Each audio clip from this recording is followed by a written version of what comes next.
Some games are just good, and then there are the ones that change everything. The ones that push you to your limits, pull you into their worlds, and leave you thinking about them long after you've put down the controller. This list isn't just about technical achievements or sales numbers. It's about experiences, the kind that make your hands shake during a boss fight, keep you exploring at 3 a.m., or hit you with a story beat so heavy you just have to sit there for a moment. These are the games that defined eras, redefined genres, and prove just how far the medium can go. If you could, please subscribe and ring the bell. Also leave a like if you like the content. Sekiro doesn't give you room to coast. Every swing of the sword, every block, every perfectly timed parry is the difference between standing tall and getting crushed in seconds. It's a game that demands focus, punishes hesitation, and rewards the kind of persistence that can feel exhausting in the best way. The combat is different from prior From Software titles. This is much faster. Instead of hiding behind a shield or relying on heavy armor, you're pushed to meet your enemies head-on, matching their rhythm and breaking their posture until that final, satisfying death blow lands. Boss fights become tense duels, more like sword-fighting chess matches than simple health bar battles. It's not without its frustrations. The difficulty can be unforgiving to the point of driving players away, and the learning curve is a sheer cliff. But for those who stick with it, the payoff is immense. Every victory feels earned, and every setback teaches you something new. Sekiro doesn't just test your reflexes, it tests your patience, your adaptability, and you're able to keep trying when quitting feels easier. Time to sort through all the info I've got. When Half-Life 2 launched, it wasn't just another shooter. It was the moment a lot of players realized games could feel like living, breathing worlds. Gordon Freeman never says a word, yet you're pulled into his perspective so completely that you feel every step, every leap, every close call. The physics system was a revelation at the time. The gravity gun turned problem-solving into pure fun, letting you fling saw blades at enemies or stack objects to climb into hidden spots. It wasn't just a gimmick. It was baked into the way the world worked, making puzzles and combat feel seamlessly connected. Sure, some of the driving sections can drag, and the infamous cliffhanger ending has been frustrating players for nearly 2 decades. But even today, Half-Life 2's pacing, level design, and sense of place are unmatched. It's not about constant explosions. It's about building tension, then breaking it in unforgettable bursts of action. Breath of the Wild takes the familiar Zelda formula and blows it wide open. From a moment you step out of the Shrine of Resurrection, there's no prescribed path. You can climb that mountain, glide to that distant island, or even head straight to the final boss if you're feeling brave enough. The beauty is in how everything feels interconnected. Weather changes your approach, physics open up creative solutions, and nothing feels like a scripted game mechanic. It's just the world reacting naturally to what you do. Cooking meals, taming horses, and experimenting with crazy contraptions all feel as rewarding as slaying monsters. It's not without flaws. Some players find the weapon durability system frustrating, and the story takes a back seat to exploration. But that's also what makes it so refreshing. It's less about ticking boxes on a map and more about those unplanned moments you stumble into, the kind you'll never forget. GTA 4 trades the over-the-top chaos of its predecessor for something grittier and more grounded. Liberty City isn't just a backdrop. It's a living, breathing character in itself, full of cramped apartments, bustling streets, and a constant hum of ambition and desperation. You step into the shoes of Nico Bellic, an immigrant chasing a better life, but quickly pulled into the city's criminal underbelly. His story is heavy with regret, loyalty, and the cost of chasing the so-called American dream. Missions range from tense shootouts to strangely mundane, yet memorable errands, all woven into a narrative that's more personal than flashy.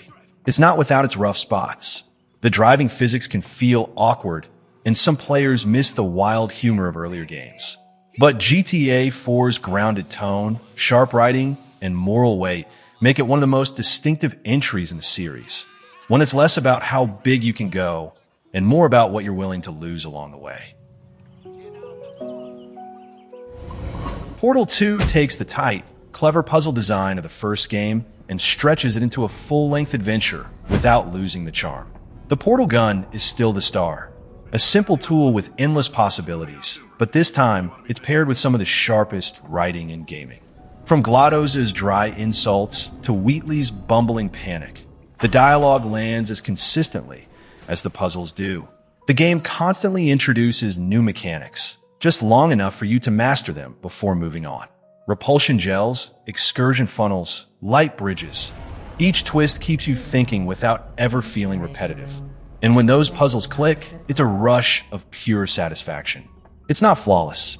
The middle stretch drags a bit in the old Aperture facilities, and some players miss the tighter focus of the original. But for most, Portal 2 isn't just a sequel. It's a masterclass in how to expand a concept without bloating it. It's funny, inventive, and endlessly replayable.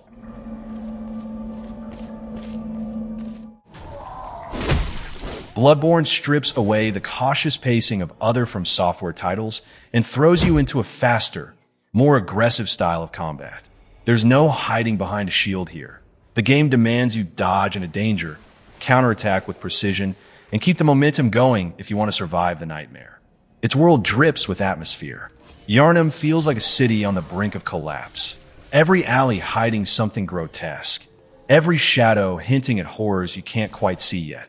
The Gothic architecture, the oppressive fog, and the haunting score all work together to make the place feel alive and deeply wrong. Of course, its difficulty is as divisive as it is notorious, and the story is buried under layers of cryptic clues and lore fragments. But for those willing to piece it together, Bloodborne is a masterwork of tension and payoff, a game that rewards boldness and punishes hesitation, all while pulling you deeper into its beautifully twisted nightmare. But it's a memory. Baldur's Gate 3 doesn't just give you options, it gives you ownership. Every conversation, every fight, every moment of exploration feels like it's reacting to the choices you make, whether they're bold, foolish, or downright chaotic. It's built on the foundation of Dungeons and Dragons. But here, the Dungeon Master is the game itself, constantly adapting to your decisions.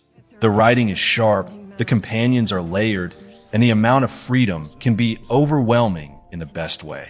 You might talk your way out of a fight, accidentally romance someone you didn't plan to, or unleash a chain of events that changes the trajectory of the story entirely. It's not without its rough edges. The complexity can make it intimidating for newcomers, and the turn-based combat isn't for everyone. But for those who dive in, it's one of the most reactive, richly detailed RPGs ever made. The kind of game where your playthrough will be entirely different from someone else's, and that's the point. Death's desire. Red Dead Redemption 2 isn't a rush. It's a game that wants you to breathe in its world. The creak of leather saddles, the crunch of snow under boots, the quiet crackle of a campfire in the middle of nowhere. As Arthur Morgan, you're living the final days of the Van der Linde gang, a slow-motion collapse wrapped in loyalty, betrayal, and the fading dream of the Wild West. The attention to detail is staggering. Horses have personalities, towns feel alive, and even the weather seems to have moods. You can spend hours hunting, playing cards, or just riding to see where the road takes you. And yet, the main story has some of the most emotional and gut-punching moments in gaming.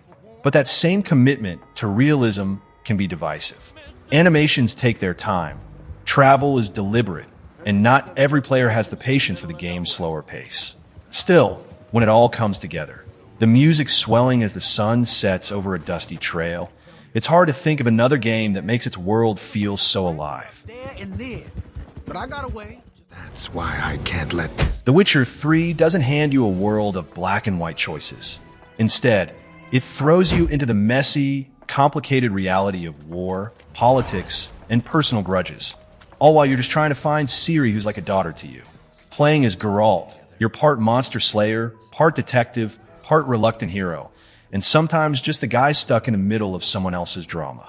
What sets it apart is how even the smallest side quest can spiral into something memorable. You might take a contract to deal with a monster, only to find out the beast is more victim than villain. Conversations matter, and decisions have weight, not in a flashy plus 5 morality points way, but in how the world reacts to you hours or even days later. The combat can be divisive, and the inventory menus can feel like a cluttered mess. But the storytelling is where the game earns its place here.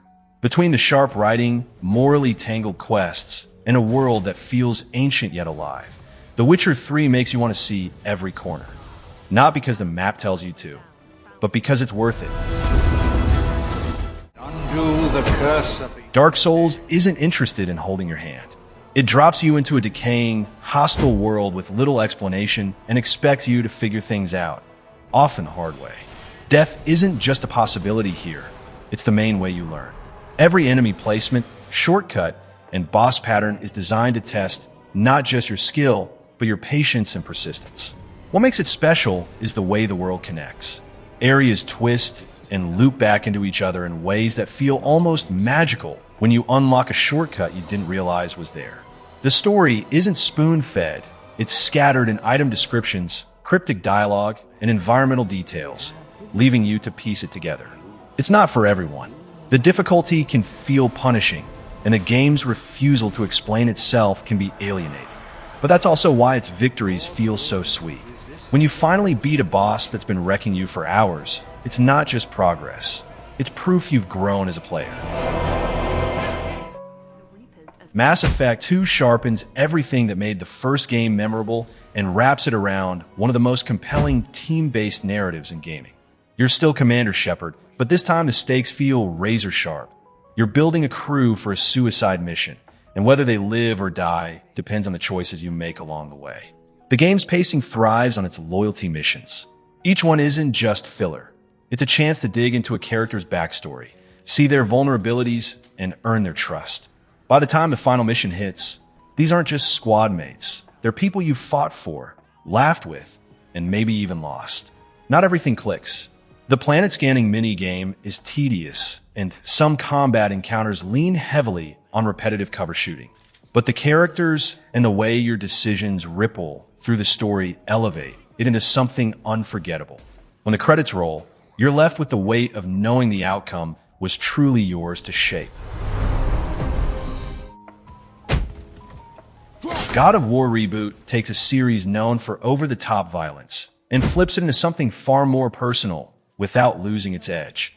Kratos is older, heavier with regret, and now a father trying but often failing to guide his son, Atreus, through a world steeped in Norse mythology. The combat is still brutal, but the Leviathan axe brings a new weight and precision that makes every throw and recall satisfying. The shift to a continuous, over-the-shoulder camera pulls you closer to the action and the emotion. There are no cuts, no fade-outs, just an unbroken journey through stunning realms, from snow-laden forests to the fiery depths of Muspelheim. It's not perfect. Some side quests feel padded, and the game's pacing can slow to a crawl between big moments. But when the story lands, it lands hard, especially in the quiet scenes that show Kratos struggling to connect with Atreus. It's still a game about gods and monsters, but now it's also about the messy, human work of trying to be better. Skyrim isn't about following a single path. It's about getting hopelessly distracted along the way. You might set out to deliver a letter, only to end up slaying a dragon, joining a guild of thieves, or accidentally becoming a vampire before you remember what you were doing. That freedom is its greatest strength. The world is massive, and the sheer variety of activities, from forging weapons to shouting enemies off mountains, keeps it feeling fresh long after the main quest fades into the background. Mods have only extended its lifespan, turning it into a playground that can be anything from a hardcore survival sim to a place where dragons are replaced with Thomas the Tank Engine. Still, for all its charm, Skyrim's bugs and repetitive dungeon layouts are infamous. NPCs can be hilariously awkward, and quests sometimes break in spectacular fashion. But even with those flaws, the sense of wonder it inspires is hard to match. It's a world you can lose yourself in for hours, days, or even years. Run past just now. Nier Automata blends hack-and-slash combat, bullet hell chaos, and quiet stretches of exploration into something that's as strange as it is unforgettable. You play as androids 2B, 9S, and later A2, caught in a war between machines and humanity that quickly becomes something much more personal and much more tragic. The gameplay shifts constantly. One moment you're slicing through enemies with fluid combos. The next you're flying in a top-down shooter segment or navigating a text-based sequence that feels ripped from a completely different genre. It shouldn't work, but somehow it does, and that unpredictability keeps you hooked. The story is where it hits hardest. They reframe everything you've already seen, adding emotional weight to moments you thought you understood. Sure, some stretches can feel repetitive, but that's deliberate, reflecting the cycles the characters are trapped in. By the time the credits roll, for the final time, it's less a game you've finished, and more an experience that's taken something from you and left something behind. Attack triggered by enemy consciousness data. Failure to destroy. The Last of Us isn't just about surviving the apocalypse. It's about what you're willing to do and who you're willing to become when the world has already ended. Playing as Joel, you escort Ellie across a devastated America. But the journey is less about reaching a destination and more about the fragile bond that forms between them. The game's pacing is deliberate, balancing tense stealth encounters and brutal combat with quiet moments that hit even harder. It's in those small interactions, a joke, a glance, an unspoken choice, that the story finds its weight. By the end, the decisions you've made, or rather, the ones made for you, leave a lasting unease that sticks long after the credits roll. Critics point to its linearity and limited replay value, but for many, that's part of its strength. It's tightly crafted, with every scene serving the story and every encounter pushing you deeper into Joel and Ellie's fractured world. It's not just a game you play, it's one you carry with you.